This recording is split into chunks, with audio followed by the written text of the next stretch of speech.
Normally a bit of grey area at the start of the stream where we're getting everything set up.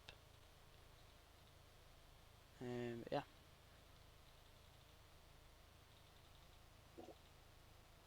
Which tyres do you use on the Tri-Acers? I use the 200, but a lot of people use the 160s. But Alright, I'll stick on I 160 prefer for now. 200s. Let me just reload this. Oh, that was a bit smooth. Right, okay, yeah, we are definitely live. Okay, so, Oh, hello everybody. Welcome to Drift Talk. Today we are here with Charlie Hulme, and we're going to be drifting and talking, surprisingly, and crashing. or crashing and talking. Is that a better option? Yeah, to be honest, that's mostly what happens. Because I'll start talking and then get distracted by what I'm saying. But yeah, Okay. Charlie Hulme started in Driftcup, same as me, last year, and made his way to BDC in one weekend. Is that right? Pretty much. Pretty much. Yeah, pretty much. Like, yeah. So we'll get to it in a bit, shall we? Yeah. we'll get to that bit. We'll get to that bit. Oh. This is my first lap in this car, so I'm very wary. You'll be alright once you're settled in. Then make some good cars. Drive's quite nice, eh? Let's see if I can push it wide on this bit. Get rid of that V8 out of yours and put an SR in it. I'm not. I literally said before I came on this, I said to Yogi, I was like, my stream's gonna end up being about SRs, isn't it? Well, I mean, you're driving an SR car now. You just said, oh, it's quite nice. Well, no, this is a simulator, and cars can't blow up in simulators, so. Oh my god. Let the games begin. Anyway, come on. Anyway, so, on the subject of cars and engines, oh, need to rev it down then. You drive an SR powered S13, right? Yep. Can you tell us like the power and sponsors and all that cool stuff? Whoa! Oh, sorry. That was my bad as well. Yeah, so we've got an S13. I've had it knocking on 3 years now, and it's basic. Like there's way better spec S13s out there. How did you buy it? Was it just a street car, or was it already in the drift world? No, so the way I got it was I had my old S13 that was like SR20D powered. Right. And I sent out to one of my sponsors, to D8RC up north, to Chris, and I wanted him to put a roll cage in it because I was going to do Driftcup in 2018 with it. And then like he had it, and then like a week later he's like, Charlie, I need you to come up here and give me a hand putting this rust out so I can repair it, and then just put a roll cage in it. So I went up one day, took a grinder, many discs, and it basically transpired that the car was just rotten from the inside out. Oh dear. Not a good start. Correct. So it was a decision of, right, well let's just reshell it then. And lucky for me, Chris had an S13 shell in his yard, which he'd had for like 5 years. I think it just sat there, like behind loads of minis and stuff. And someone was buying it off him, but they hadn't paid him full. So I said, right, well, like, speak to the guy and let me know what he says. And then it came back, and yeah, so I ended up buying that shell. So yeah, it was just a bare shell when I got it. You built up from scratch. Yeah, and at the same time, Chris also had an S15 in it, it was breaking. So I bought the SR out of that, which was turboed, and he put that in as well as putting a roll cage in and stuff like that. So nice. Like I sent him like a DE car, and it came back turboed and roll caged a lot, ready to go pretty much. Yeah, and then me and Amy spent like 6 months building it on our drive, which wasn't very fun. Yeah, so yeah, then just sort of take me to where it's at now. Like all last year it was basic, it was all standard car. Yeah. Like standard power, standard turbo, the lot. It looked like it had some go. Oh no, well, that's standard SR for you, mate. That's why it's for getting SR, not a V8. Right. Okay. But but yeah, so this year now obviously now I'm in BDC, it's a bit more competitive than Driftcup. So I've opted for a bit more power. Like, and when I say a bit, I mean a bit. Like last year the car was about 280 Yeah. horsepower roughly, whereas this year it's running at 350. So it's not much of an upgrade.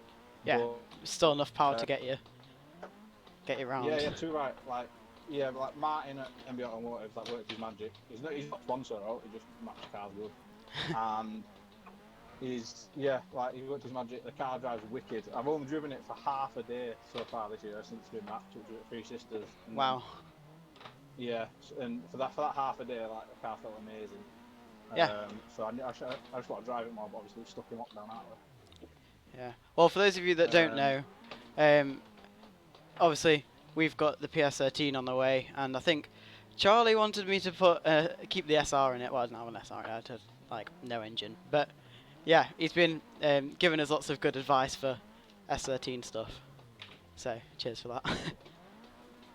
Just the best advice you ignored, obviously. Well, anyway, so let's start from like the very beginning. How did you start drifting? I guess. Do you know, right? Someone asked me this recently, and for love of the money, I can't remember how I got into it.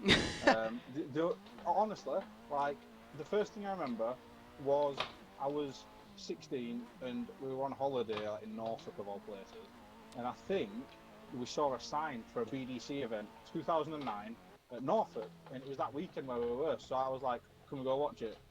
And then I'm pretty sure from then on, like I was just hooked. Right. And the year after, I went to JDM Allstars at Trafford Centre. Right. Which that was like mind blowing. Like seeing like Dan Chapman and Luke Fink, stuff like that was just ridiculous. Driving around a small car park in these fast cars was like, yeah, this is sick. But obviously at the time I was like 16, 17, so I couldn't afford anything. But I ended up getting a simulator actually. I got a G25 back then. That's how bloody old it was. Right. They were brand new at the time. I got a G25, Live for Speed, which is like a Assetto Corsa, but it's it's a lot older. Yeah, I've had a go on that.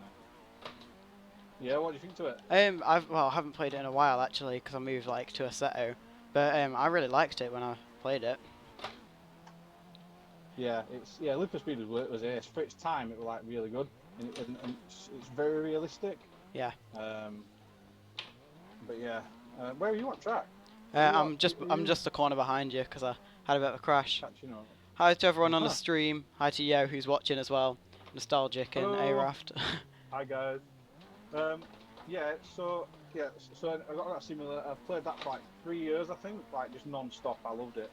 And then I eventually got an MX-5. Well, I got a BMW. I had that for like one drift day. And then I got an MX-5, and I had that for 6 months. And I probably did about 6-7 drift days in them 6 months. And that car was amazing. It was a 1.8 import. And yeah, it taught me a lot. Like the handbrake was rubbish. So yeah, we just got driving with that handbrake, just like throwing it in. It were ace. So have you always been a Jap boy? Yeah. I like the styling of them. Yeah. Like I just feel like BMWs are a bit bulky. Yeah, they're way cooler than BMWs. By far. I'm glad we can agree on something. Yeah, no, they are way cooler. Yeah, like I fully get the BMW aspect of like it's cheap and stuff, but I just don't like them for styling wise, and I don't like how they drive. Like I had one before, and they were alright, but they were a bit gutless, and they just feel really heavy and slow. So yeah. Well, I don't know about that.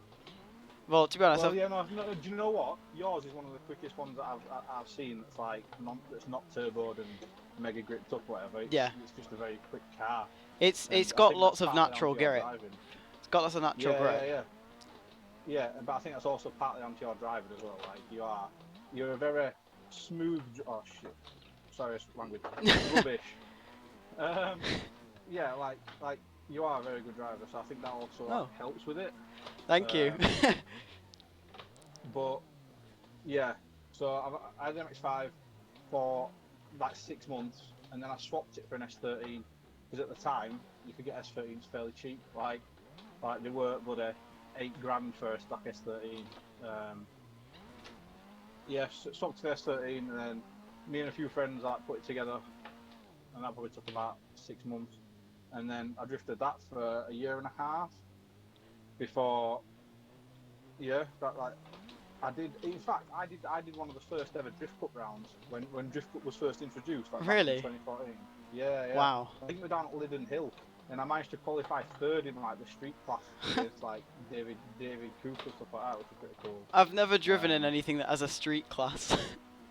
yeah, well, at the time there was street class, and then street class, and then there was like I think it was track. I can't remember what it was, but there were two classes, and there was street class for like street driven cars, and I remember me and a few friends drove from where I live in Halifax down to Liddon Hill on a Friday night after I finished work, and it took us 8 hours to get down there. It was horrendous. Yeah. And then we slept in the car overnight. It was raining. Oh my god! Like, yeah, it was pretty bad. But yeah, I managed to qualify third, and then I can't remember. I think I placed in top 16 maybe. Nice. But yeah, so I did drift up then. But then after that, like I got in pretty bad debt with that car because I was working and I was earning money, but I was drifting more than I could afford. So like, just credit card, and like kept going up and up and up. So eventually, like, I called it quits, and yeah, and then I had like a year or two out just saving or whatever, or drifting here and there, and then eventually, like, now I've got the car that I'm in now, and yeah, like the car I'm in now is like my dream car pretty much. It's probably not a dream car to a lot of people, but I really like it. to me, I love it. Like, It looks super cool as well. thank you. Like, I it's mean, people always go with like crazy massive big wings and stuff, but it's like just cool. yeah, I'm not like a big Larry sort. Not Larry, but like I like to keep it sort of a bit subtle. Yeah. So, yeah. But yeah, like the car I've got at the moment, it's like my dream car. Like to have like sponsors like Kenda, like amazing. Like never in a million years I thought I'd be like in the situation I'm in now, and like to have Kenda on board is just like great. They've helped me a lot on that. This year I've moved up to a 265 on the rear sort of tyre, and yeah, like the half day I drove the car at Three Sisters, it's just like so much faster than last year, and yeah, I just need to have some more seat time in it really. Yeah. I think I need a bit more seat time because I just went all the way into the wall around that corner. And I noticed. But hi to everyone else who's joined the stream. Hope you're enjoying watching. Where are my questions that I have written down somewhere? God, gone through all my questions nearly already. Oh my god. So, yeah, you started on the sim then. Yeah. Which, I think I started on the simulator 2010. wow. So and I've had one. I was ever 5. Since, really. If you were 5. Yeah. Wow. But I'm not even that old. I'm only 27. So yeah, I'm not old compared to some people. But yeah, like That's some good maths. to people that would like saying that simulators don't feel real. It depends on what car you're using and stuff, and then what your wheel setup is. But also, if you come from a simulator to a car, you can carry a lot over because you don't have that feeling. Yeah, I got that sort of thing. Like when I started like doing simulator, and I didn't drift for like quite a while. I think it was like summer holidays or something. And then I went back on and I came into like a battle, and just a small competition. And I don't know what happened, but I felt so much more like confident. And I knew what I was doing more. It's crazy. Yeah, like I was drifting like for 3 years on the simulator before like I'd ever drifted in real life, and when I got an MX-5, like I could drift straight away. Like Wow. like, I'm not being big-headed, but like, having the experience from a simulator, you knew what to do with your hands, you knew what to do with the gears. Yeah, about letting go of the steering wheel is a big thing as well. Yeah, and that muscle memory stays with you. And yeah, it took me like a day or two to get used to MX5, but like I could on my first day I could link tracks because of the experience having a simulator sort of thing. And I think if people looking to get into drifting, it's definitely worthwhile. Yeah, I mean, I when I started drifting, it was actually Yo who said I should get a simulator. Right. And then I got one, and I was like, okay, this is quite fun. And then obviously, I've got lots of time because I was just going to school, coming home, and playing on the sim, really. Yeah. Which is super helpful. But yeah, people do often ask me, like, oh yeah, how does sim compare to real world? And it's like, really similar. Like, I've literally just got Yeah. Logitech G25 strapped onto my desk with a piece of wood with a handbrake stuck into it, like clamped onto my desk, and like it's just so good. Like people think you need I like use a G29 as well. people think you need like massive £1 million rigs and like all that sort of stuff, but really like if you just make that first little investment to get your wheel, then Well, it's not too bad. Yeah, like my setup is probably less than 400 quid, and like that's no compared to what some people have. Drift cars Well, as yeah, well. or even that. Like, and yeah, and then once you've bought it and got it set up, then that's it. Like, it doesn't cost to go drifting. Yeah, and you don't have to crash and spend money getting there and tyres and everything. Exactly that, and yeah, I just feel it's. Oh my god, I'm like bits. I've done that so many times, don't worry. Yeah, honestly, like, yeah, if you can afford a sim, then get one because it will help you driving a lot. I would say. Oh, I just went fourth gear. Yeah, it really does help with the driving. Ah, so, Oh, go on. no, go on, what are you going to say? I was just gonna say, so like, what's your plans with your car? If you want to talk about it, are we allowed to talk about your car? Yeah, we're allowed to talk about my, well, don't reveal, I don't think there's anything that I haven't revealed to everyone, really. Well, no, I more want to like know your plans with it. Like, why, why are you building? Why are you well, going from my your plan Beamer is, to like a full spec car? obviously, it's, oh, hello. um, we, my plan is just to get in that car and go to BDC. I mean, we were supposed to be doing Iron Drift King. Hopefully that's, well, it said it's still going ahead. We've got Iron Drift King in Germany, Right. which is like quite a. The E30 wouldn't fare too well. Let's say that. No, it would not. And the It would not E30's like. it's Yeah. great, but it's not a car that I could just go bang and just like swap an LS into that, because that the thing's like it's great, but it's not. It's not got Yeah, the like kind of got the potential, if you know what I mean. yeah, like you can't dial more grip into it really. Yeah. Because are they on like solid axles in the rear or trailing arm or something like that? I don't know. I knew you'd Not ask me a fully clued up, mechanical to be honest. question and I'd be like baffled. I have no idea. It's all right, but yeah, I'm pretty sure like they're not as adjustable as like an S body. Yeah, and everyone says like everyone uses S chassis, so it makes sense to use one, doesn't it? Yeah, For like big comp. yeah, and if you break out at a drift event, 9 times out of 10, someone there will have the part you need, unless it's like an engine part. Yeah. But like yeah, like body parts like camber arm, something like that. There's a lot of people that will just have them like spares sort of thing. Yeah, and there's also like like more support out there for the big builds. But like I'm going sort of we're going with the stock LS3, but then we can always build up to more power with like a change of a cam or whatever. So it's kind of Too right. that's and it's reliable. That's my sort of thing, that like the main sort of attraction for the LS, which I know you're not like. Yeah. I mean, the only thing I don't like about V8 is delays in it, and I don't really think it sounds very good, to be honest. Yeah, I can agree with like the 2J and the SRs just sound better, but Mike, I'm more of a reliability person. Hey, but mine all last year So like me and Amy worked out. If people don't know, Amy's my partner. She comes with me to all my events. She's my spotter at BDC and stuff like that. And oh my God, what are you doing? I Me wasn't and Amy worked concentrating. I out. went for a 360. So me and Amy worked out last year. I did 33 drift events last year, Yeah. and bearing in mind I had an SI in my car, I didn't like mechanically touch the engine at all, like all year. Obviously I did like oil changes and stuff like that, but the engine was sweet.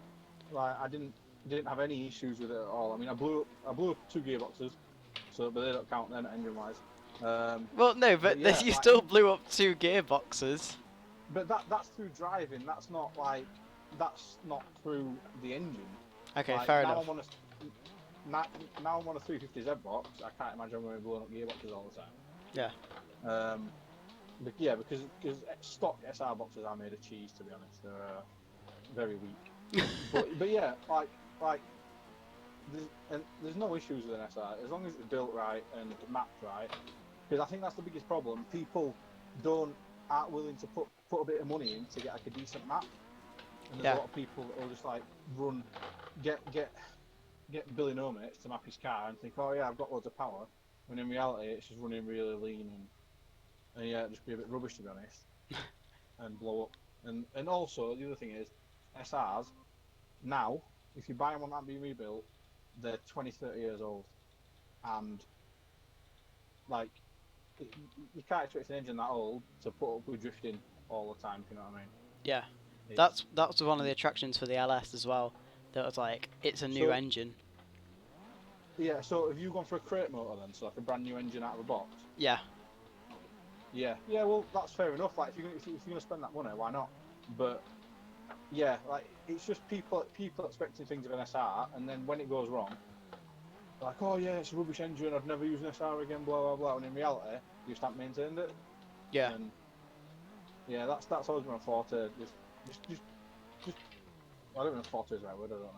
I don't know. But yeah, just keep it simple. Keep it simple and have fun. That's all drifting's about, really. Yeah. Really... The fun's your main aspect there.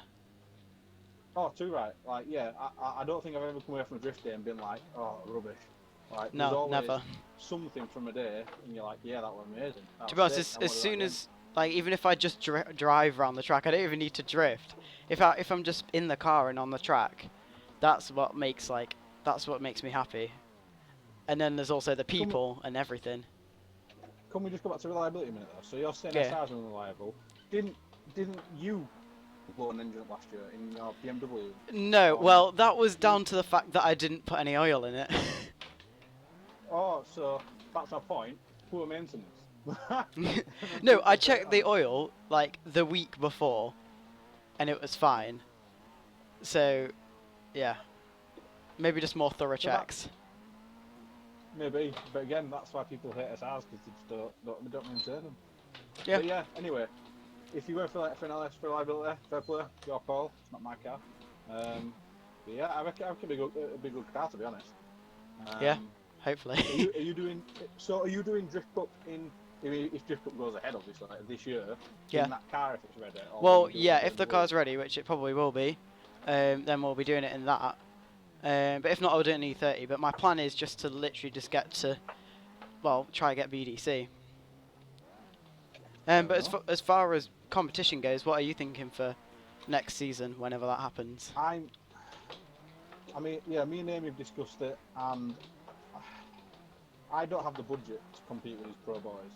Like my car might be fast now for Pro 2, but like if you've seen like what Martin Wonnacott and Ollie Evans are doing with their cars, I can't afford to do that. Like they're like stripping the cars down full fiberglass to what, and that stuff costs a lot of money, and I don't have that. Like so, I think for me, if I just stay in Pro 2, I'm happy with that.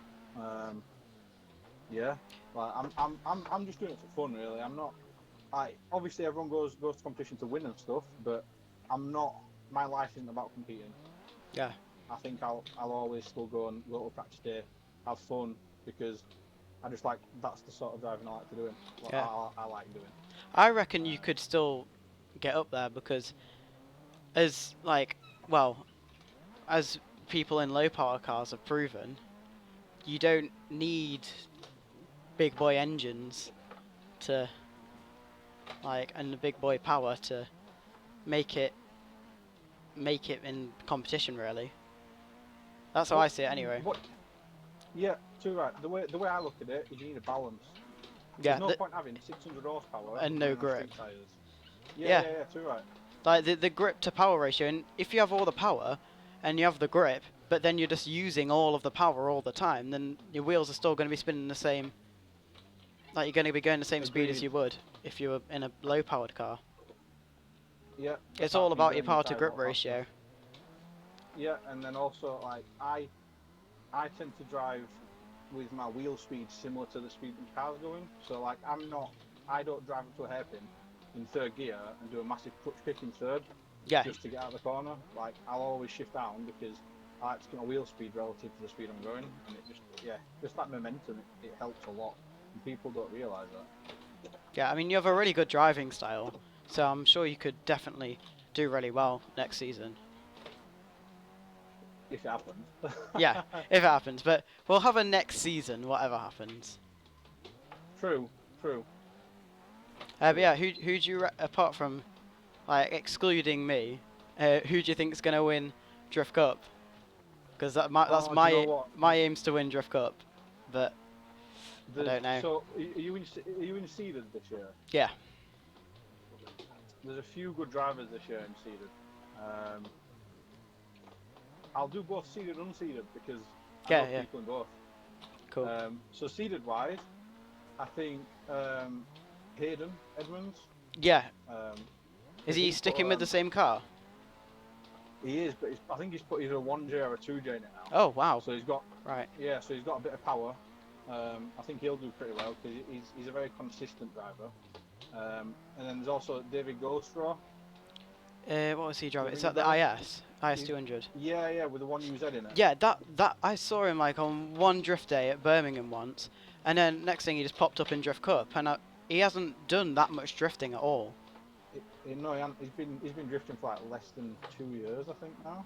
Yeah. I think last year was his second year drifting. Yeah, he's drifted less than me. Yeah. I mean, I've been drifting 2 years now, but I think I don't even think David's got a simulator. Yeah, I think he's just been in the drifting for 2 years, but he hasn't done consecutive weekends like I do, where I just drift this weekend, maybe have one break, and then drift another, and So there's them two for seeded, unseeded. I think so.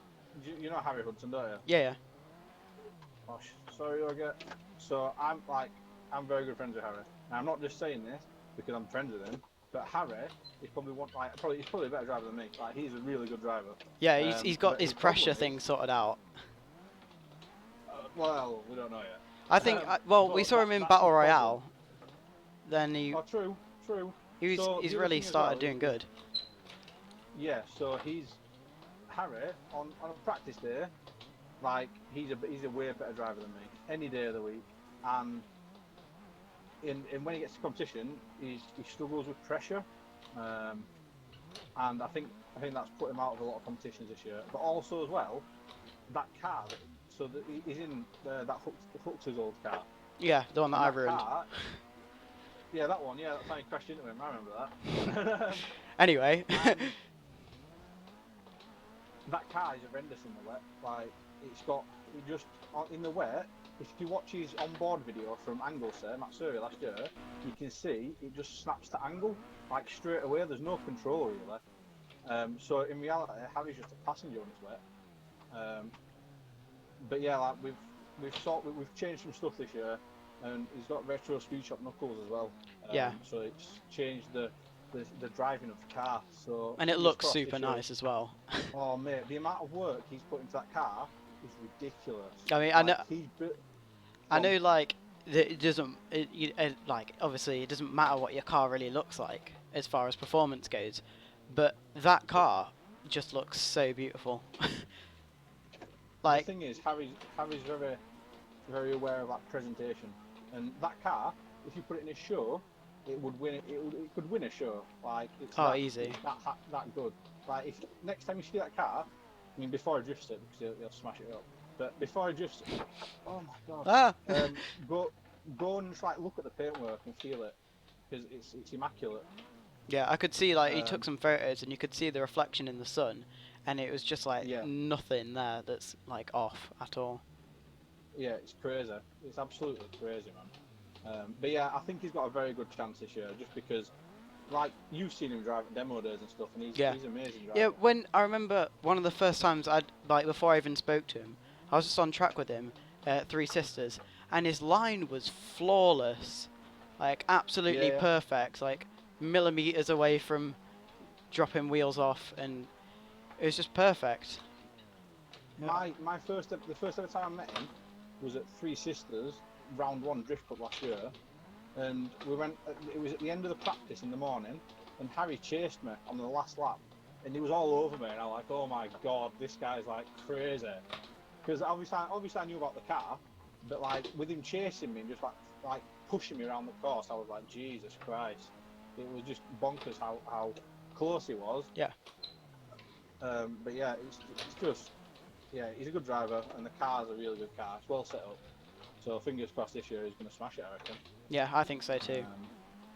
Yeah, too right. Yeah, I mean, I saw his cars like before and after. That was like, oh my gosh, what a transformation. Oh, yeah. Like from Anglesey last year, that thing was beat up. Yeah, like, they didn't even have the fenders on, and it's just. Oh yeah, like I was speaking to him earlier today, and like I told him that he could have taken it to a banger track and it'd have fit right in. Yeah. So you've asked me about Driftcup. Yeah. Who do you think BDC Pro and Pro 2? My problem is, right, this is really bad, but I literally I don't know who's in which class in BDC, and I really need to get it right. Right, okay, well, if you tell me names, I can tell you which class they're in. But my thing is, I genuinely like, oh, that was a big backy. Well done. I don't know many people's names. Well, tell me the cars then. Do cars. Come on, you must know some. Right, I'll ask you the same question first for BDC. Who do I think? Who do you think? So, Pro 2. All my tyres are red, let me change them. Pro 2, Damien Chopham. Oh, yeah, that's... Remember Damien Chopham? Yeah. Yeah. Right, drove with him last year. I battled him twice at Teesside last year, in unseeded and seeded. So we're 1-1 at the moment, I think. And yeah, like his car's ridiculous, and he's a very, very, very good driver. I think that a lot of the Drift Cup drivers moving up are very good drivers. Yeah, I mean him and James Fenn. Stanton. Oh yeah, James Stanton. Yeah, I went against him last round of Drift Cup, and when I finally got through to the Sunday, and I think we went for a one more time, and I nearly got him. I was so close, but I came round to that last corner on Driftland, and didn't clutch kick, and I really needed to, because you know when you got like the buzz and you've got the adrenaline going through. Yeah. And I had that, and I was like, okay, I've stuck it on his door as much as I can. I just need to get around this last corner, and I didn't clutch kick, and I cut straight in my car, and I was so annoyed. But then also I was happy because he wouldn't have won if I'd have beat him. Oh, that's true. But yeah, so I think there's Damien Chopham for Pro 2, and then Pro, I couldn't really give you a name. There's that many good drivers in Pro that I think it's just going to be like a free for all. Yeah, it's gonna be a very interesting season.